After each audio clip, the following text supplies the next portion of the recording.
السلام عليكم ورحمة الله وبركاته. كتير مننا ما بيعرفش يعمل تصميمات البيفور والافتر عشان يعرف يوثق شغله كويس، وده ممكن بيكون بيرجع السبب ان هو ممكن ما يكونش عنده لابتوب.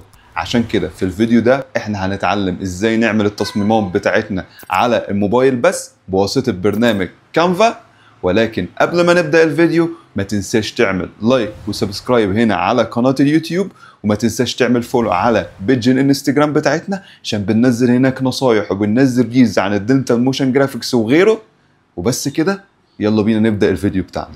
واللي هنعمله في التصميم ده ان احنا اول حاجة هنتكلم عن الخلفية، بعد كده التكست، بعد كده العناصر اللي موجودة في التصميم.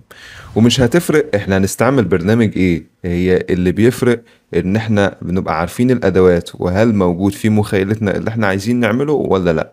وبس كده تعال نروح للموبايل بقى ونشوف احنا هنعمل ايه. اول حاجة هنفتح كانفا وهنختار سوشيال ميديا، وبعد كده بوست انستجرام 4:5. وبعدين اول حاجة هنعملها هي الخلفية، هنعمل لها جريدينت على حسب الالوان اللي انت بتستخدمها في الكالر باليت بتاعتك،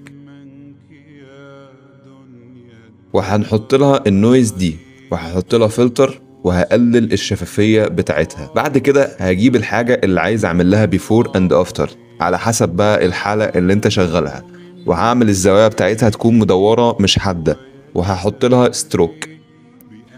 واي ملف احنا بنعوز ندخله على البرنامج بنجيبه من كلمة تحميلات اللي موجودة دي.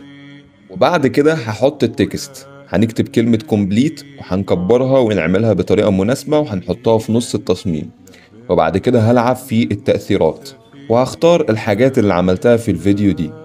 وبعد كده بعد ما نسخت النسخ دي كلها هقلل الشفافية بتاعت كلمة كومبليت تدريجيا لحد ما نوصل ل10% لآخر نسخة. وبعدين هاخد نسخة من النص اكتب بيها اسمي فوق، ونسخة تحت اكتب بيها اي جملة عشان اوزن بيها الديزاين مش اكتر. وبعد كده هاخد نسخة عشان اكتب بيها مرة بيفور ومرة افتر.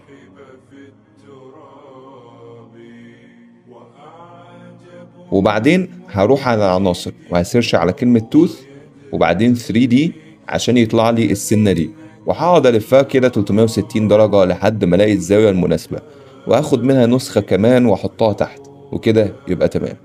كده مبروك عليك التصميم. ما تنساش لايك وفولو سبسكرايب. سلام.